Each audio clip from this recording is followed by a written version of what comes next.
Hello, it's been a while. Today, we've got peak fiction to talk about. And I'm joined once again by the homie, Buttz. What's going on? Hello. Hi. It is indeed peak fiction. Yeah, so Astro Bot came out a long time ago, but I just played it. What are your thoughts, man? I know you were pretty excited. You finished it? Yeah. Uh. Oh yeah. I was very excited for this game to release. I played it. It is one of the best games on the PS5. I absolutely implore, honestly, everyone to play it because it's not a long game. Especially if you don't like if you were to like just 100% it, it's not too long. If you were just to play it through, it's also not too long, and it's just enjoyable throughout the entire experience. And it also um, utilizes all of the PS5's like features and stuff like Playroom did. But yeah, it's a great game. Highly recommended. I agree. So we both played Astro's Playroom, both loved it. But I remember when they announced it, I was hyped, but I was surprised by how hyped everybody else was. Like, because no one really talked about Playroom when it came out. At least I feel like they didn't. But yeah, Astro Bot like released on that State of Play. That was pretty like whatever, and everyone was hyped for it. And then when the reviews started popping up and everyone was saying it was getting 9s and 10s and stuff like that, I was like, wow, that's let's fucking go. But yeah, I was very surprised by like how well received that the game was. Not because I doubted its quality, but just because it's I don't know, like the Playroom didn't really have a lot of hype. None of Astro's previous games really had that much attention, anyways. I mean, they were VR games, so and it's kind of niche anyway. But yeah, I was very surprised. And now it's being nominated for Game of the Year at the Game Awards. That surprises me.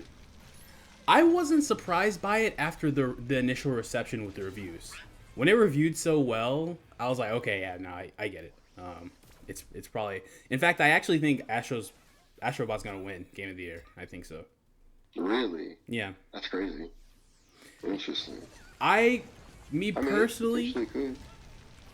yeah, my personal Game of the Year, I won't say because I'm gonna make a video about it, but I wouldn't say it's Astrobot, but it makes sense, dude. I mean, there's like basically nothing wrong with this game. Like, it's I don't want to say it's perfect, but there's like nothing bad about it. The only bad thing I can think of, and it's not even really like anything crazy. It's just me. It's just I wish there was more like options whenever you control Astrobot. But again, it's a very like whenever I mean options, I think of something like Super Mario Odyssey and how you can use Cappy for all different types of things. All different types of things. You can like use it for More versatility to capturing, the powers. Yeah, exactly. Yeah, more versatility. But I agree. at the same time, yeah. But at the same time, I'm also like, it's not even really a huge like negative to me because it's like that's just not the way that the game was designed. It's kind of designed like in a way where they have a clear like linear progression and they want you to do and see specific like set pieces or like events that happen in the stage or like the level and stuff. So I can't necessarily be mad at it. It's just a personal taste type of thing. Yeah, it's stage based, whereas like Mario Odyssey, 64, and all that stuff are kind of like big open zones for you to explore rather than go through a linear path. Mm-hmm. Yes. Speaking of Mario, though, I mean, dude, what do you think? How do you think Astro stacks up? Because when the game, I saw a lot of people using a lot of hyperbolic language when it came to Astro Bot. Like, people were saying it's better than Mario, like the best 3D platformer ever made and all this other stuff. And, like, I'm kind of a lapsed Nintendo fan. I'm not really crazy about most of the stuff they make. But, like, even that I was like, oh, hold on. So, no. You know what's crazy? I thought the same thing whenever I was hearing. I'm like, man, you were saying this is like better than Galaxy? No way, I don't believe it. And then I played it. I'm like, you know what? There's arguments to be had here. Really? Wow. Yeah, I think so. So I really do. I mean, well, Galaxy 1. Galaxy 2, I don't know about that. But Galaxy 1, I can kind of, like, I can understand it. yeah, from what I understand, peak 3D Mario is Mario Galaxy. I don't know. I don't really know the difference between 1 and 2. I haven't played either one of them yet. But I know, yeah, peak 3D Mario for a lot of people is Galaxy. And then some people say Odyssey, which I played Odyssey, and I think that game is, like, very overrated. Like, it's a good game, but I don't think it's nearly as good as... Like, I remember when that game came out, people were saying it was one of the greatest games ever made. I was like, what the fuck are you talking about? But, I don't know if I could go that far. Yeah. It's peak to me. That's... Look, if you were saying, like, one of the best 3D platformers, or the best 3D platformer for Odyssey, I'd be like, okay, you know, I'm not gonna hold you. But, yeah. game ever made? Yeah. Yeah. But, I mean, when I think about it, though, I think Astro Bot is probably top 5 platformer for me. But, yeah, I mean, let's get into it. What do you think? Let's start with some of the simpler things, you know. Let's talk about the aesthetics of the game. I mean, this game is beautiful, and it runs super well. Yes. And we can toss in the DualSense stuff in with that, because I think the aesthetic and the way that it interacts with the DualSense is kind of intrinsically together. Like, how you run around on different types of terrain, and it affects, you know, the way that the controller, like, makes sounds and rumbles and stuff like that. Like, I forgot what the word is that they use for the new rumble. I keep thinking HD rumble because of the Switch, but it's like super HD rumble, dude. It's like so cool. I still think the PS5 controller is maybe the best controller ever. Maybe not to hold, but in terms of just functionality, like, it's so insanely cool and so underutilized. Like, I wish more games utilize the things that it has, because it's so fucking cool. Yeah, I mean, I think it is, like, one of the best controllers ever made. Like, whenever you could feel the difference between walking in, like, sand and walking in grass and walking in, like, puddles of water and walking on, like, the rubber air balloon level in the game, I'm like, this is crazy. This is peak right here. Like, ain't no way.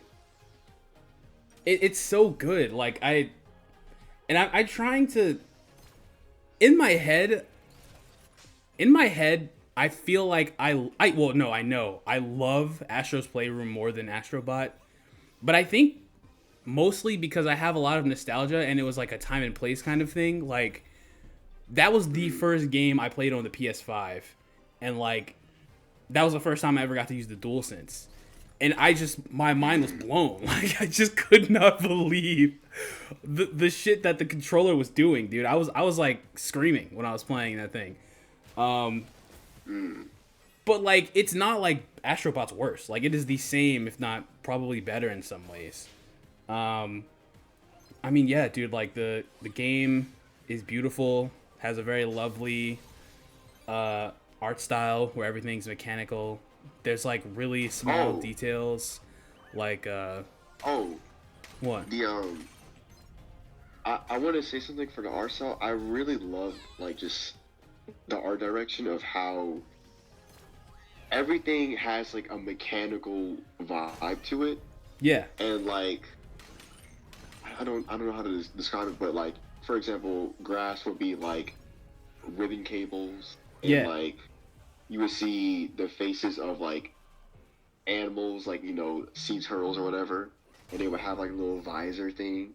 Yeah. I just love just how, like, I forgot what the word is called. It's not motif, but it's kind of similar, I guess, where there's a certain, like, design language throughout the entire game that is just very, like, very consistent. It just really, yeah, it's very consistent. Yes, exactly. Yes. Yeah, even with the, like you said, like, the organic things, like the grass and stuff like that. You can see the, like, electric circuits through, like, the blade leaves. In the trees, you know, the same thing. Like, everything is so so well thought out.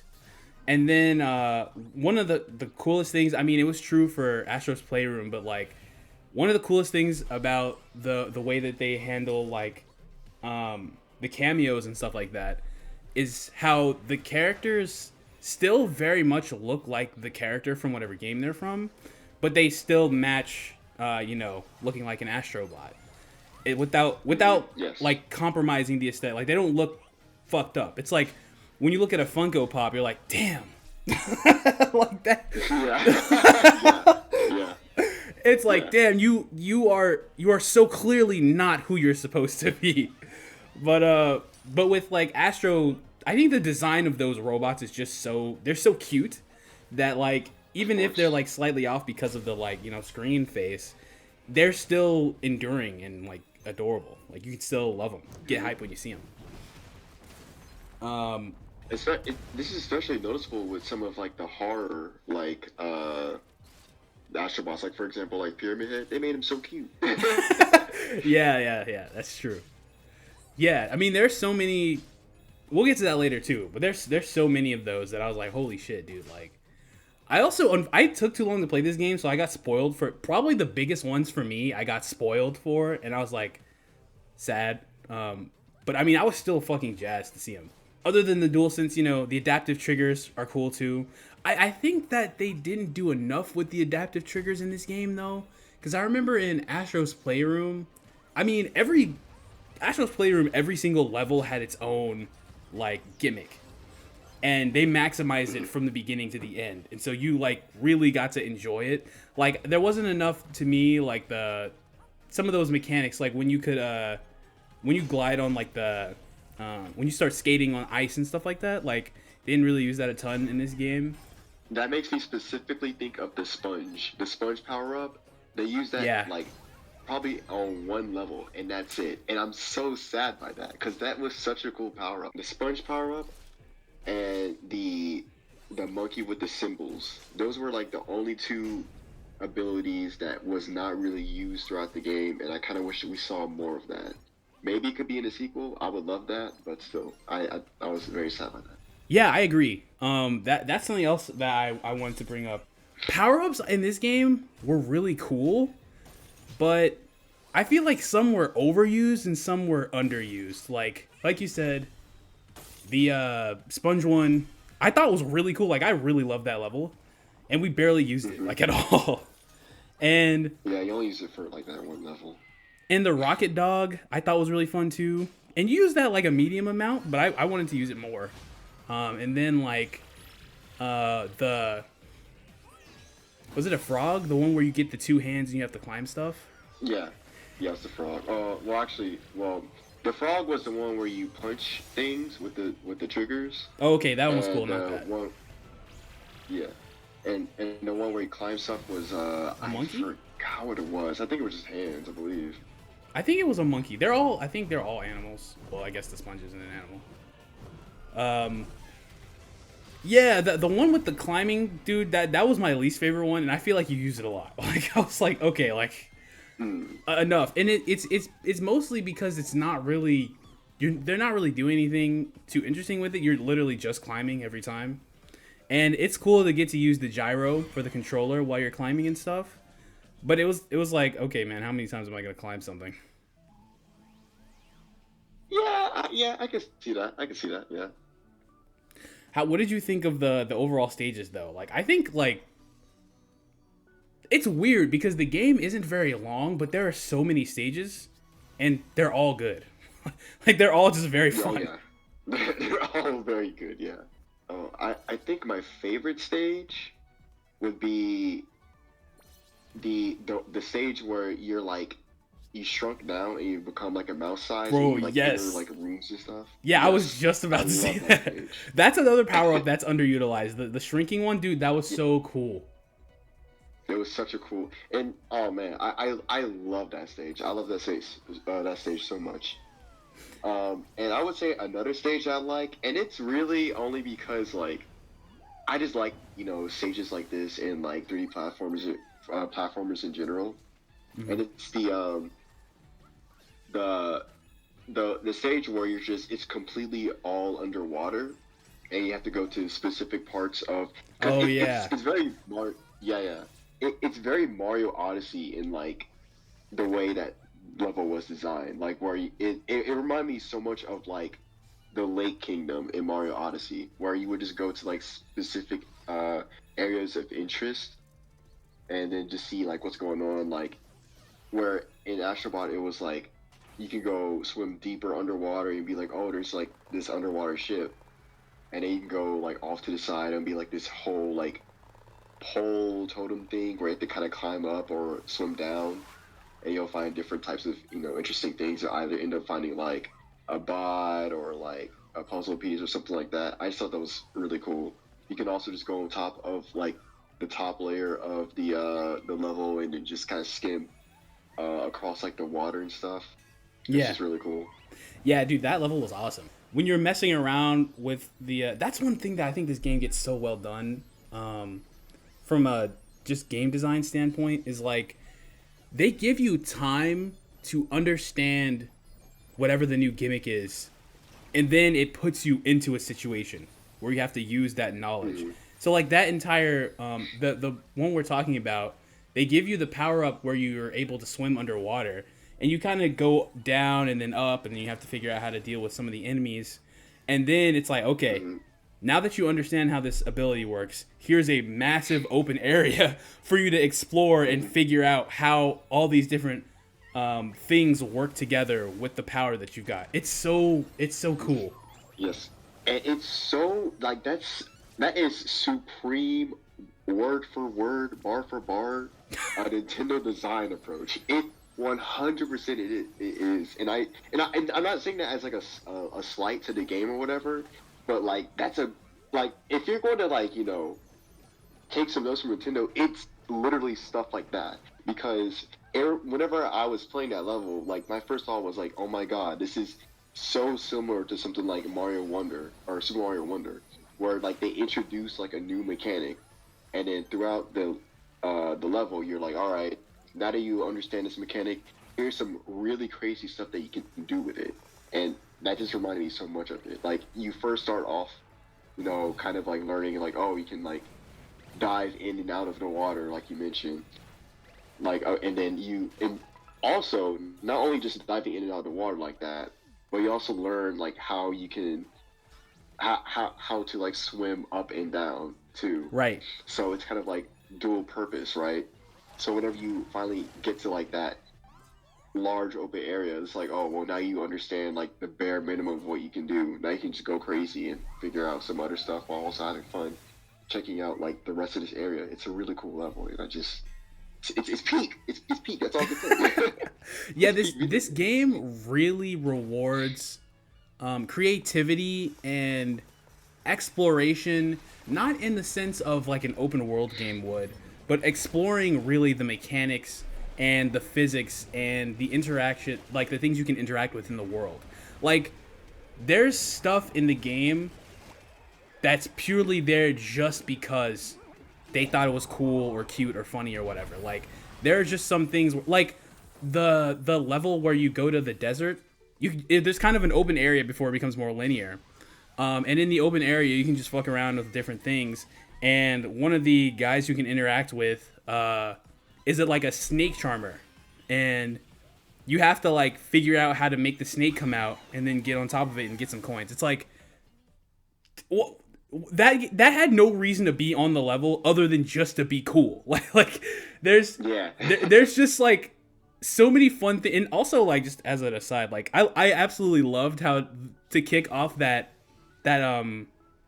level was how you had to go up to the genie lamp and then rub it. But it works like how you open up the doors and stuff. That was so sick, dude.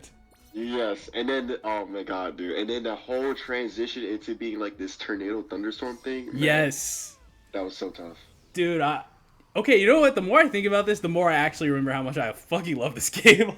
Like this game was so, because towards the end, I was still really loving it, but I was doing a lot of those challenge things, and it was really pissing me off. But dude, dude, this game is so. It's such a video game. Like, and it's very refreshing to get something like that from Sony because they really don't do that very often anymore. And like, Yes. one of the things that people have been saying about PlayStation for a very long time is that they kind of lack variety in the kinds of games that they put out, which I agree with, but I do think that it's a little unfair to say that they're all the same. Like, saying that The Last of Us and Ghost of Tsushima are the same kind of game is like, come on. That's just not true. But I understand the point. Like, there used to be a little bit more, over the well, Ghost of Tsushima is not over the shoulder. It's third person, but I mean, yeah, they did used to have more variety in the kinds of games that they made. And like having stuff like Astro Bot, please, more. Like, it's so good. And it celebrates the history of PlayStation in a way that isn't necessarily ripping off Nintendo, you know? I love PlayStation All-Stars Battle Royale as much as the next guy, which is like nobody. But yes, let's go! If PlayStation All-Stars Battle Royale got one fan, it's me. But like, but like, dude, you know, it was kind of a Smash clone. It was very different, but it was, you know, ripping off something Nintendo did. And I guess you could argue that Astro Bot is doing the same, but I think Astro Bot is like so inherently unique to what it is that it's not really. Like, yeah, it is a 3D platformer, but it's not really like Mario Odyssey. It's not really like the Mario 3D Land games. Like, it has its own specific design choices that it's making that are just unique. Yes, I can agree with this 100%. What did you think of, well, let's talk a little bit more about the power-ups in general. Like, what did you think of them? Because I think that I had more fun interacting with the power-ups in Astro's Playroom just because I think that they were inherently supposed to be really gimmicky and they were supposed to use all aspects of the controller. Like, I remember there's a level where you get like a machine gun on your back or something and you got an alt fire if you held the trigger halfway down versus like all the way. They didn't really do that too much in this game, but I did still enjoy the power-ups for what they were. Like we even said earlier, like there's some that are just underutilized, and I'd love to see more in the future. What do you think? I thought the power-ups were fine.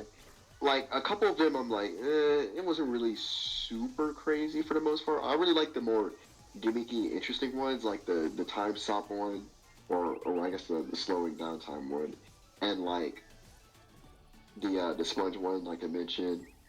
But some of them, like, for example, I know you said you like the dog. I thought the dog was kind of like, it wasn't anything super crazy. That's fair.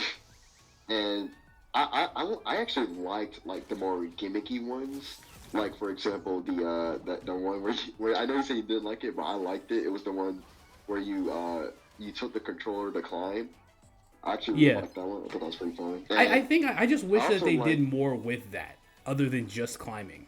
Like, if we had more complex climbing puzzles or something like that, then I'd probably be all about it. But we were, for the most part, just climbing things, except for that one time when you have to climb the like boss at the end of that level. I think that's the pirate level. Yeah, that was pirate. I know exactly what. Yeah, that one was cool. Yeah, that was cool. That's such a cool set piece. But you know what's actually crazy? In Astro's Playroom, they had a similar like mechanic where you get the monkey, you had to like swing the controller like forwards and backwards so you can launch yourself up higher. They didn't have it in this game. I wish they did. Oh, I know what you're talking about. Where you had to swing your controller and you fling yourself. Yeah. They use it at a few points in that game, but they use it like on the same level we're talking about, the pirate one.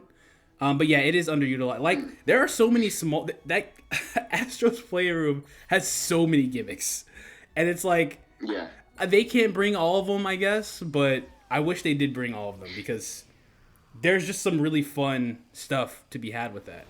And I mean, that's you know they can always just do it in another game or something. Yeah, I agree. I think like the main thing with the power-ups is less the functionality and more they're not very like iconic, I guess. Like versatile? Yeah, that too. I mean, I think like we'll get into this in a sec, but like I think what would make power-ups work is if instead of just having a generic whatever thing, it was tied to a PlayStation game. Like, oh, I'm going to use Nathan Drake's grapple hook, and then just have a level designed about that. Or I'm going to use Kratos's axe and have a level designed around that. Or have a level where you have to carry a bunch of packages to a direction, and it'll be like Death Stranding. Like, I think if the power-ups were even more connected to PlayStation, that would have made them even cooler. I mean, what they did here is fine, but it's like one of the most famous things about Mario is the power-ups. And it's like, I don't think anybody in like 10 years is going to be like, yo, bro, I got to give me a dog boost hat, man. Like, that's going to be so hype. You know what I mean? Yeah. I mean, to be fair, Mario does have a little bit of an edge of just being a long-running franchise. So some power-ups can just be like... Because, I mean, I know some people in the future are going to end up forgetting about the bubble power-up from Mario Wonder. Because it wasn't really that interesting. I'm going to keep it... I love Mario Wonder, but, like, that bubble power-up wasn't really that crazy. But I do understand your point, though, because while the bubble power-up wasn't very iconic, the elephant power-up in Mario Wonder absolutely was. So, I mean, I get it, but now that you mentioned I forgot it. I can't believe I forgot about this, but we absolutely should talk about the hero levels. Like, that was so Yeah, cool. I was about to get into that. Character levels, amazing. Like, the only miss to me, it's not even a miss. Like, it was still great. But for me, Horizon, you know, Yeah. But dude, actually, for me, the miss was probably like Uncharted, and I love what? Uncharted, but like, yeah, dude, the Uncharted level was amazing. I loved it. Like, dude, I was cheesed from ear to ear playing that Uncharted level, man. I was so hyped. Like, it is literally such. It's so Uncharted. Like, you're exploring. I mean, it absolutely is. Yeah, like you're exploring around and you're getting through like the levels, you're swinging and all that stuff, and then like the last part of that level is, oh, it's so unreal, dude. Like, everything goes to shit. The cave starts crumbling, and then there's some mythical twist, and you have to run away, dude. The Uncharted level, dude, I was going insane playing that shit. I love that level so much. It's my favorite thing in the entire game. Wow, that's super surprising to me. For me, I don't know. Like, I love Uncharted. I played through all the game, or I didn't play Lost Legacy, but I played through 1 through 4. I love the characters. But it's just it was okay. I understand absolutely what they were doing, especially like at the end of that hero level. Like, yeah, that was a 100% an Uncharted like thing, where everything goes crazy. There's this crazy set piece. You're getting chased down and all that type of stuff. Mm-hmm. Like, I 100% get it. I think it's so cool. But it's like, it was in the jungle. There's a lot of jungle levels in the game. Like, I mean, and there wasn't really that, like, for how many iconic moments Uncharted has, they didn't really have that many like reference in it. Like, they didn't have nothing about the train like in Uncharted 2. Like, either the train where like you're going through it like at the end of Uncharted 2, or at the beginning of it whenever you're climbing up. Like, that's probably super iconic. They didn't have the plane scene in Uncharted 3. But that's what I loved about that level, though, is that. Mm-hmm. So in this game, there's the Uncharted one, there's God of War, Horizon, Loco Roco, and and Ape Escape. And to me, I've never played Ape Escape, but like, to me, my favorite ones were Loco Roco and Uncharted, because they weren't just a bunch of references. They were literally as if the game developers just made their own levels. Like, it was like they made a mini Uncharted level in the game. They made a mini Loco Roco level in the game. It's cool to get references, but it's like, to me, it was like, I was playing it, and I was so happy that I felt like I got to play a new Uncharted experience that I'd never had before. And when it was over, I was like, damn, dude, I need another Uncharted game in my life so bad. I was so happy playing that level, man. I get it though. Like, I mean, the references are always awesome, but that, for me, that was like why I enjoyed it so much. I think my favorite hero level, it's either got to be Loco Roco or it's between three of them. To be honest with you, it's like it was either Ape Escape, Loco Roco, or the God of War one. The God of War one was just so. Even though I haven't played Ragnarok yet, I did play recently 2018 for the first time, so like I kind of understood some of the references that they did, and some of them I'm like, I didn't really get, but it was cool. Yeah, that level actually has a lot of spoilers in it. I believe it, but I mean, I don't know. I don't know any of the characters, but so it may have spoiled it, but I just was not aware of it. Yeah, you're good. But I think what I liked. Like, oh my god, okay. Oh man, I don't want to go on for super long about it. Dude, so go ahead. I went on forever about Uncharted. So, obviously, for the Ape Escape one, it's the camera. It does the whole iconic, like, spinning thing whenever you capture a monkey. I thought that was so cool. And then another thing, too, is that, oh, you know what? This just makes me think of another thing of why I didn't really care for it that much for the Uncharted level. It was the gimmick, or the power-up gimmick. So in Ape Escape, you got not only just, the net, obviously, but you also kind of briefly used it at the beginning, the little radar tracker thing, which was from Ape Escape. And I thought that was really cool. You don't really need it, but it's so cool that, that they kind of showed off, like, yeah, you also get this too. And you only release it for like that one monkey at the beginning before going to like the open zone area. But I just thought that was cool. And in God of War, you obviously you get the axe, and it's really cool to see like it function pretty much exactly like how it would in the newer God of War games. Yeah. And it was also kind of cool in that it referenced like whenever you like slide through the little crevice, and it's kind of like a hidden loading screen, but people didn't know it at the time. Yeah. But now people do. Yeah. I thought that was really cool. Nice little thing. And Loco Roco, I'm currently playing Loco Roco, but what I loved about Loco Roco was just like, it was so unexpected. I absolutely was not expecting to see Loco Roco references. Yeah, I lost it. I got so hyped. Yeah, I was just like, wow, okay. Like, I wasn't expecting it, and I loved it. And I played the level, and it's like, man, that level inspired me to actually play Loco Roco, and it's very cool. I love gyro. I mean, I'm the biggest gyro stan. Like, so whenever I was tilting the controller, I'm like, this is great. I love tilting. I love seeing like, rolling the ball. I just thought that was fun. Dude, as a quick aside, going back to the controller functionality, the gyro in this game is so cool. And another thing that's just a nice, wholesome thing they added into the game for no reason other than just to be cool is when you collect the bots along the levels, and then they just fly into your controller, and your controller can just move around while they're in there, and then you can flick your controller up, and then they jump out. Like, dude, there's so many little things. Like, if you want to do something in that game, for the most part, you can just do it. Like, regardless of if it has a reason, if it actually gets you anywhere in a level, like, just to be fun and just to be cool, it's just in there. Yes, I love flicking like the Astro Bots in that controller. I was just like, ooh, there they go.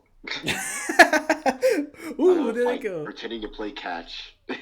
Yeah, I would try to see if you could flick them out, and then if they would not get back into the controller, if they just fall down, but they always make their way back. Yeah, I do.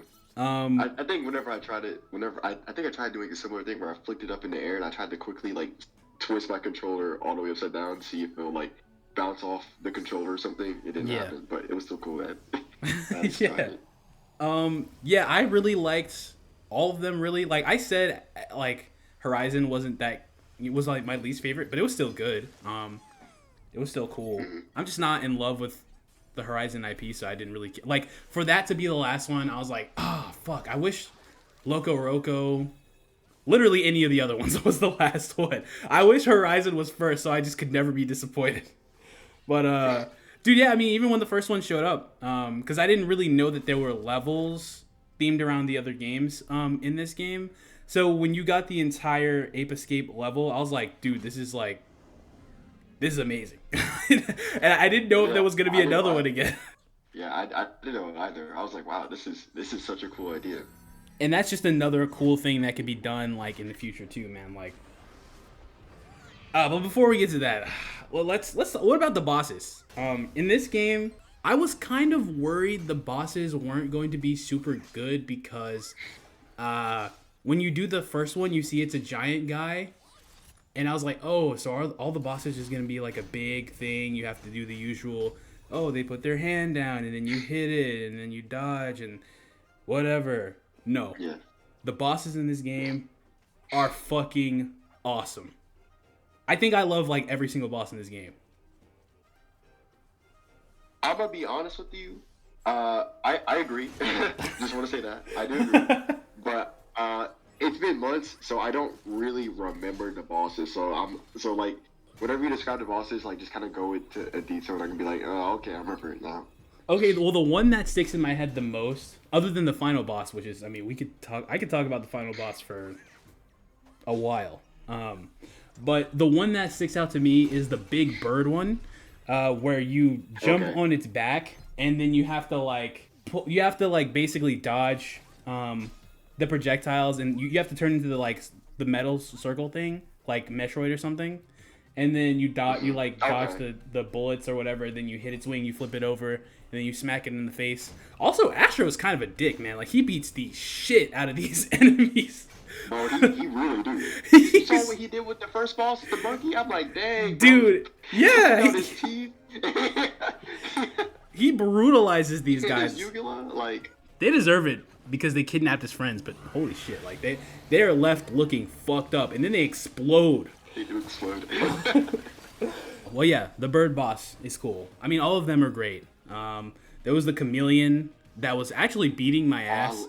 I was embarrassed how bad I was getting beat up by that thing. I love the chameleon. That chameleon was so cool. Like, you get to, like, freeze time. You got to, like, jump. I think I might be thinking this wrong, but I think you, like, freeze time and you jump on, like, the little disc that he shoots out and, like, hit him or something. Dude, the time stop is another super underutilized ability, man. I think you use that in, like, 2 levels. Dude, it was so sick. The first one you used it on was especially cool because that's when you get to the mechanic of, like, you know, stopping time and then using that to platform on top of things. I remember when you get to that section where everything's going super fast in front of you and you have to, like, stop and then jump across to get to everything. My mind was blown. I was like, dude, holy shit, this is just so cool. Yeah. It really reminded me of, like, Nintendo a lot. It seems like something that they would absolutely do something like that. And then the final boss, everyone uniting on all the old controllers and the old consoles, and then it just turns into this shooting gallery. Then at the end you do, like, the fight, but you get all the power-ups, and you get to you can choose them at any. Well, it's on a roulette wheel, and then you just choose them whenever. So if you fight that final boss multiple times, it could just be completely different depending on which power-ups you get. Like, that's so cool. That's such a cool idea. And then the actual ending of the game itself was crazy because Astro fucking died. He died. I was so sad. I'm like, no. Dude, I had to fix him and everything. I'm like, oh. Dude, I didn't think he was gonna come back. I thought the game was going to end with Astro dying, and then because it wasn't called Astro's Playroom, I thought it was like the Astro of the past has died, and now you've got to play as a new Astro in the future. I was like, that is so needless and bold, but also so fucking cool that I was fucking down. I was like, yo, okay, I can get down with this. And then he just came back, and I was actually more excited that he came back. Oh, and you know what the cool thing about that is, like, okay, mechanically speaking, how, like, you control it with, like, the arms for each of the PlayStation parts that you get throughout the game. Yeah. And then it culminating up to that moment, like, where you gotta, like, alright, you build up the PS5 spaceship thing, but now you gotta, like, build up Astro. Yes, Bot dude. Like, that's such a... It's peak cinema. Yeah, like, it is such a mechanical callback. Is crazy. Like, yeah, exactly. That's such a wild idea, but so cool, dude.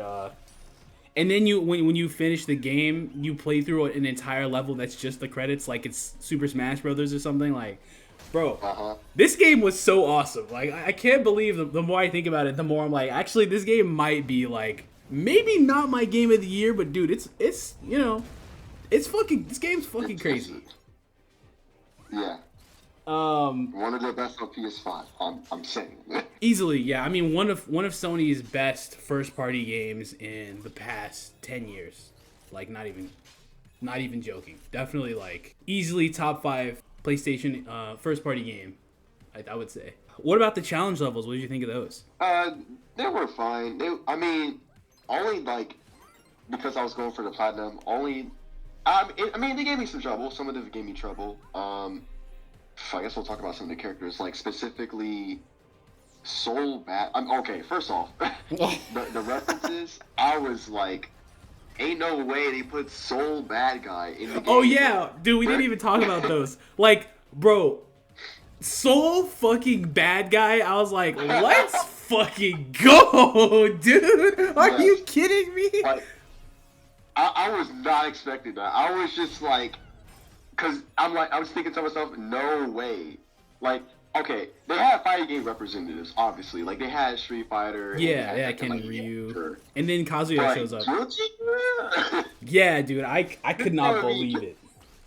There has to be at least one person there that was just like, yo, I'm a huge fighting game fan. We gotta put Soul Bad Guy into the game. I know there's only one person there that was just like, we gotta put him in the game. They didn't even use like the style of Soul Bad Guy. Isn't even like the current like Strive version of Soul. It's like the Exard version of Soul. Yeah, so I love that shit.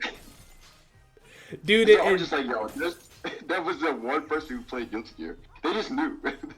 Bro, when I mean, the Metal Gear Solid ones are awesome too. It's kind of a no-brainer. But like when they had Metal Gear Rising Raiden in it, I was like, let's fucking go, dude. And then my personal favorite, because of course it is, Aegis from Persona 3, dude. Oh yeah, I saw it, bro. Whenever I was playing, I saw it. I'm like, I'm not gonna say anything. I'm gonna save it for him because I know he would love it. Dude, Dude, I had it spoiled for me, so it was unfortunate because, like, I was hyped to see it, but I was like, damn, I wish I saw that for myself.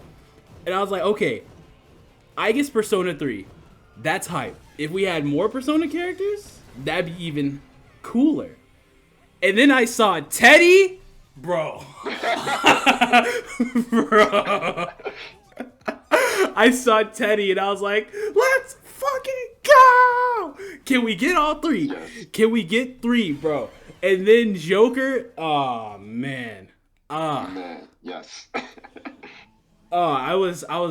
Did you get their animations at the hub area? Yeah, I got everything. Those? Yeah. The only thing I didn't get was Mr. Onion. I didn't do the last one because that was beating the shit out of me. Okay, Mr. Onion. Okay. Yeah. Yeah, I got all their animations though. It's so cool. I think. Oh man. I love. Man, I can't even think of my favorite ones. I was a huge fan of the ones that I didn't know because, I mean, I was talking about it with you in Discord of my lack of PS1 knowledge, right? Yeah. So whenever I saw like the PS1 reps, I was like, I've never heard of this IP before. and I like look at gameplay of it, I'm like, this is so sick. Like like what was it? It was Devil Dice. I was just like, whenever like you got it in that level, and I was just like, what is this? This is weird, but this is kind of cool. And I look it up. I'm like, this is so sick. Never heard of this before. Same thing with Motor Tune, and I was just like, and I didn't know what it was. I was just like, what is this character from? And I look at the gameplay, and I was just like, okay, I don't understand what makes it so special. But then I finally like unlocked like the little thing, and it was referencing Gran Turismo. I'm like, okay, what does Gran Turismo has to do with this? And I was like looking more into it. I'm like, oh, this is like I forgot the studio's name, but Polyphony. Yeah, Polyphony. Yeah. It was their first game that they made before Gran Turismo, and I'm like, oh, I understand now. That's so sick. I love stuff like that, where I'm like, same thing with Incredible, I think it was called Incredible Crisis, with the Salary Man, and I was just like, I've never heard of this before. And I look at the gameplay, and I'm like, I want to play that. That looks hilarious. Dude, they even had the Mosquito from Mr. Mosquito. Like, yeah. there were. Yeah, I would just like. There's so much. Yeah. Yeah, I was with you though. Like, there were some times when I would play through a level and then I would get someone and I'd be like, who the fuck is this? And then like I'd find out that it was like some guy from Wild Arms or something, and I'm like, dude, like, I'm like very familiar with PlayStation's history, but even I was like, whoa, some of these are like very, very deep cuts. Like, they had Vib Ribbon in there. Journey is not like a deep cut, but dude, it was cool to see Journey again. Like, the Flower from Flower. Yeah, yes. There's so much cool stuff in there. Like, it's so good. It's so good. It is cool to just see some of these characters just alive again because they've been gone for so long. Yeah. Like, for example, the whole, because I know for some people they didn't know, but the Shiba Inu, whenever I saw that, I'm like, man, this is so sick.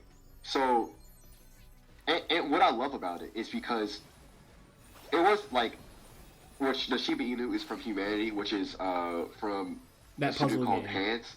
Yeah. Yeah. It's a puzzle game. It came out, I believe, last year. It was on PS Plus as well. But what I love about it is like the studio, Enhanced Studio, it's so interesting, even for like some very like, because Enhanced is kind of, pretty interlinked with PlayStation, and I mean you can see it in some of the references. Like, for example, the hacker from Rez. Which, yes. I mean, first off, I love that. That was such a cool reference in the way they did it. But it was just so cool to see that because, like, I think a lot of people probably don't know this, or they probably don't remember at least. But Tetris Effect was actually a PlayStation exclusive. Like, it was a timed exclusive.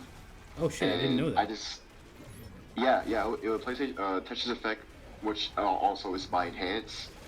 It was a timed exclusive, and it's really cool just to see, like, because also Humanity was like obviously a timed exclusive for PlayStation as well before it released on Xbox. So it's just really cool to see like a studio like Enhance kind of get like some representation in the game. Yeah. The only thing that I can say that there's only really two nitpicks I have when it comes to the like character references and stuff. One of my favorite things about the references in Astro's Playroom was just the fact that like you would be running around in the map and then you can find the characters just fucking around. Like, I loved that when you were doing a level, you would just find Dante just shooting an enemy. Like, that was like a part of what made them so cool. And in this game, you just find them like just doing something generic, like standing there or something. I wish that they did it the other way around, where you could find them interacting. And I know that why they did it, because then you can roll the gacha thing and then get their abilities, and then you can see them do their animations in the like hub world thing.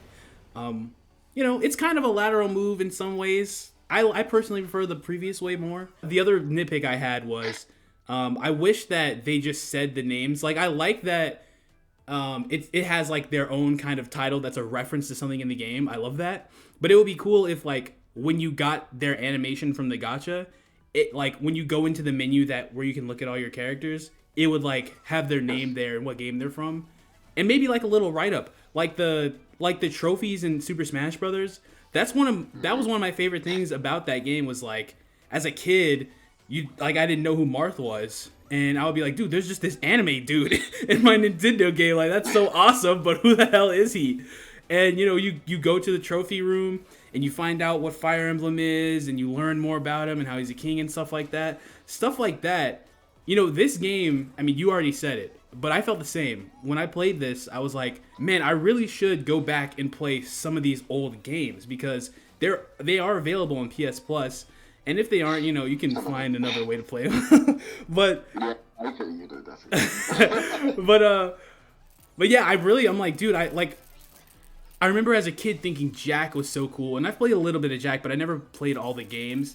And like Ratchet and Clank, I played both the new ones, and I've played some of the old ones, but I haven't played all of them. And even like Ape Escape, I always thought Ape Escape was super cool, but I never sat down and really played it. Like there are some like games that I'm just like, dude, I really owe it to myself to really play them, not just because they're looking cool and cute in this game, but because they're genuinely great games that like, are worth your time. That's like one of the most powerful and interesting things about Astro is that you get that. Like this is a game that not only is just genuinely amazing on its own, but celebrates your brand and your different series and the history, and can potentially net you new sales of games, Like, yes. It can revitalize an entire IP that you probably didn't think was worth it or, as, important. I think that's super cool. Yes, this is probably, I mean, Smash Bros. Is kind of known for doing that, be like, oh, what's this character from? Like, why is this hero character from Dragon Quest so important? And it's just like that's the reason why I kind of because I recently played Res because I was just like, man, I love Tetris Effect. Humanity's super cool. I should finally go ahead and check out what Res Infinite was about. And I checked it out. It's cool. I like Res. Res was really sick.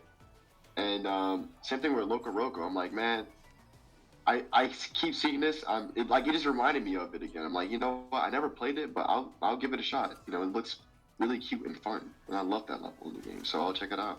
And I would do the same for because I posted it whenever I was talking with you, but the one cooking game, I think it was called Rio no Ori, I believe. I can't remember, but it was referenced in this game because I was just like, what is this cooking chef character? Yeah. And I was just like, and then I looked at the gameplay. I'm like, yo, this game looks WarioWare coded as hell. I want to play this. It never got translated to English, but I still would like to try it out, Yeah, I'm sure you can find an English patch somewhere on the internet. And I think what separates Astro from Smash, for instance, is like, Smash at this point has become so big that it's less about Nintendo's history and more of just gaming in general. It's like, yes, it's almost become like a cultural status where it's like, if you get in Super Smash Brothers, that's how you know your game means something almost. Yes, yeah, absolutely. And that is cool in its own way. Like, I love Smash. I'm not demeriting that at all. But what I like about Astro is that it's different in that it's purely about PlayStation now, and it doesn't really have that. Go ahead. Oh yeah, I was gonna say, or things very heavily associated with PlayStation. Exactly. I think specifically the Fall Guys reference. Right. Yeah, because that was on PS Plus, and that was the whole reason Fall Guys exploded so much, was because of PlayStation. Yeah. Yes, exactly. Yes. Yeah, and it doesn't really have that I guess cultural status of relevance, and more so just, like I said before, just a history lesson and celebration of what came before and what it is now and stuff like that. Like I just love that. Like, it just exposes you to all these different things, and it's like they've gone to so many different games at this point, but because PlayStation has been around for so long and there are so many random old obscure games, there's still a lot more that you can reference. And even if you want to go back to the well of characters you've already used, you can just put them in a different way to make it more interesting. Like, I think, if I remember correctly, Cloud was in Astro's Playroom, but he wasn't in Astro Bot. In fact, I don't think there was any Square reps at all. But it's like... Actually, Cloud wasn't in any of them. It was only just the Buster Sword that was in Astro's Playroom. Oh, right. That's true. Okay, well, I guess my point is, like, he wasn't in Astro Bot, but if they made, like, Astro Bot 2, you know, instead of him just being an... Well, I guess that's a bad example, because he wasn't actually in there. Was Cat in Astro's Playroom? Yes. Okay, so instead of...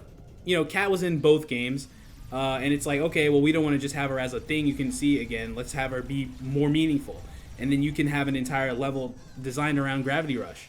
Or you can just have a Gravity Rush power. You know, there's, like, a lot of different ways you can make these references interesting rather than them just being there.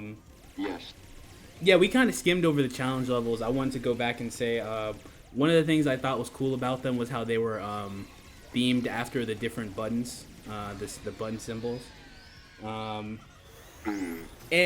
I thought, for the most part, they were very well designed, even though some of them were just kind of pure bullshit. But that's the point, you know. But yeah, the challenge levels were cool. It was a cool thing to add just for, like, the people that felt very comfortable with the gameplay and wanted to do something more. That's just a cool thing to add. Because, I mean, it's a very family-friendly kind of game. And some of the kids that play it may struggle with those or may not want to deal with them. But for the, you know, older people or just more higher skilled people, you know, it's cool that...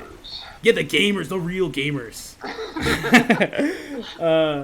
It's cool that they added that just as something else. And I also think it's cool that they... I don't know if they're going to do any more, but I think it's cool that they added the, like, time trial things.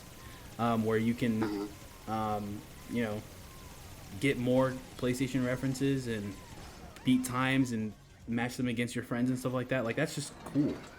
Yeah, and one of those references was Kai Keese from Guilty Gear. Yo!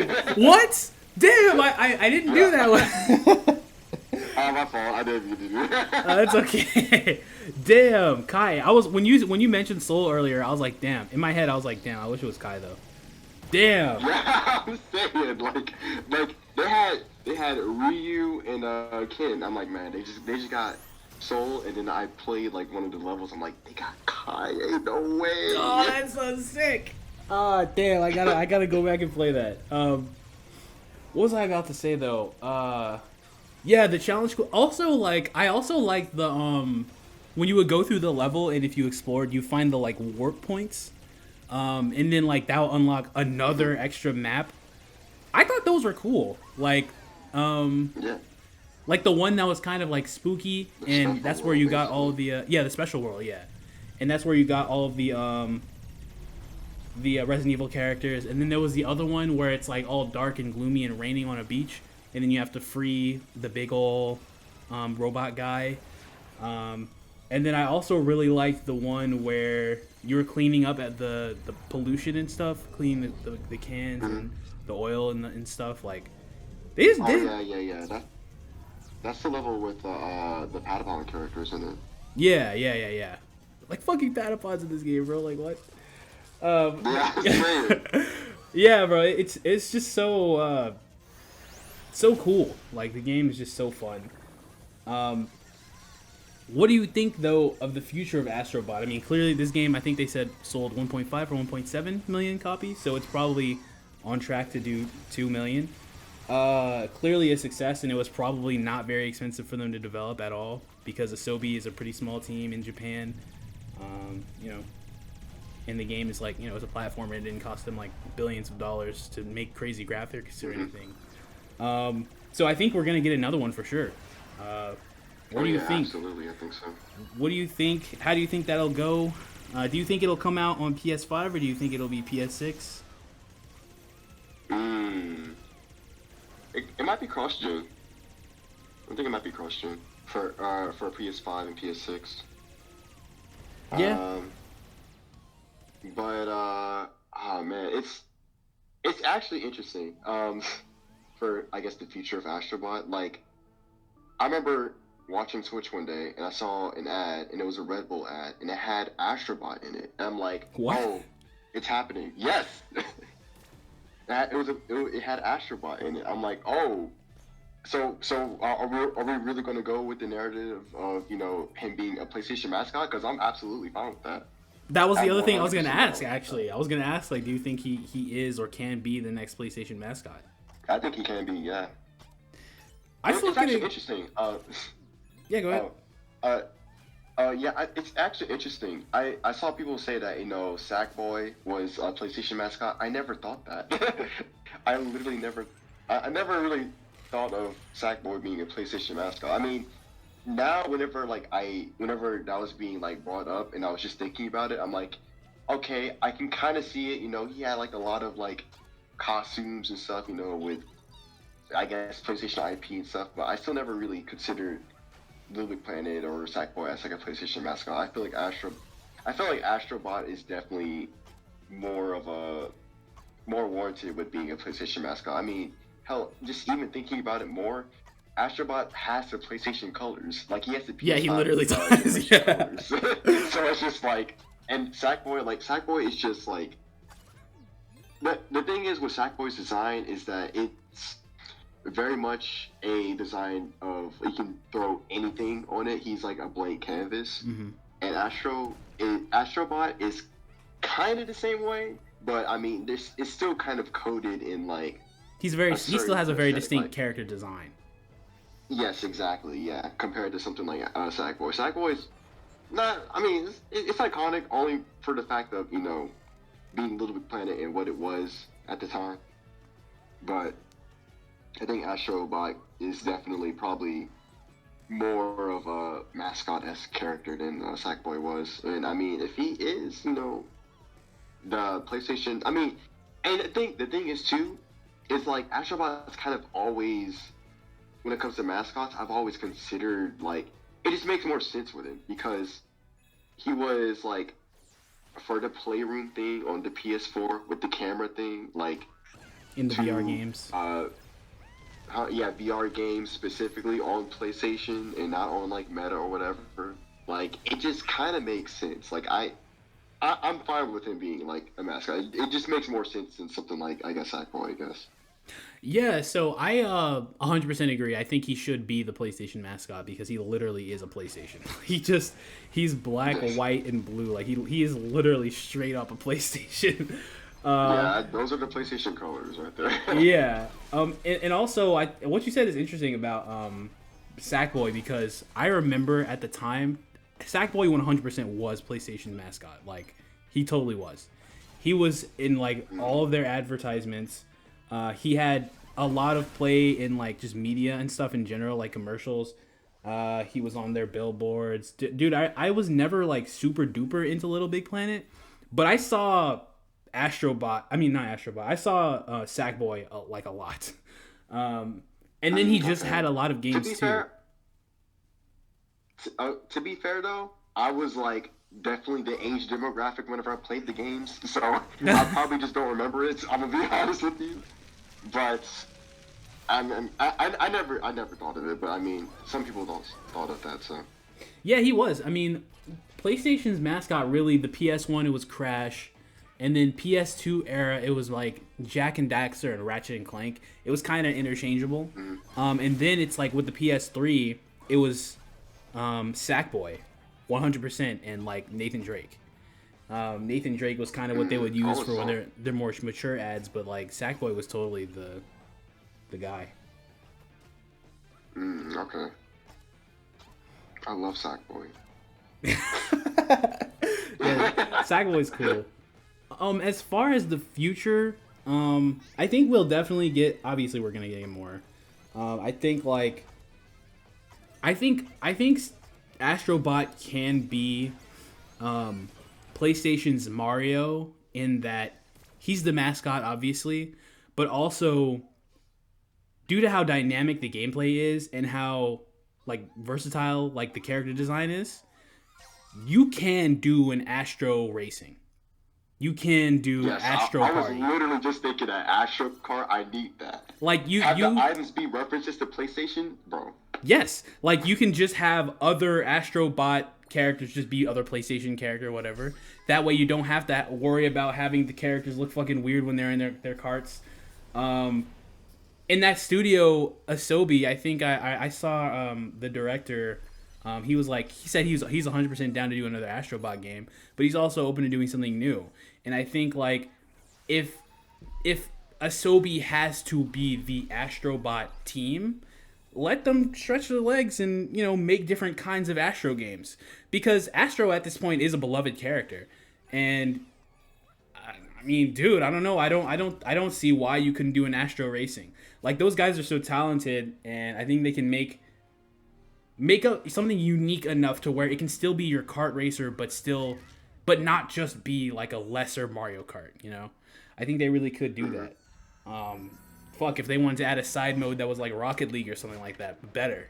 I'm sure they could do that. Like, Oh, you know what's interesting? Sorry, I'm kind of surprised that there wasn't a Rocket League reference in Astro Bot. yeah, I agree, because Rocket League exploded because of PlayStation as well. Mm-hmm. Yeah. They could have had it in like one of those eggs in the main hub area. Also, what did you think of the costumes in the game and like the colors for the controller? I loved the controllers, but I thought a lot of the costumes were kind of misses, man. Hey, it had cat. Once I saw a cat, I was like, yeah, that's it. Fair enough. Fair enough, dude. I saw a cat, I was just like, yo, cat's it.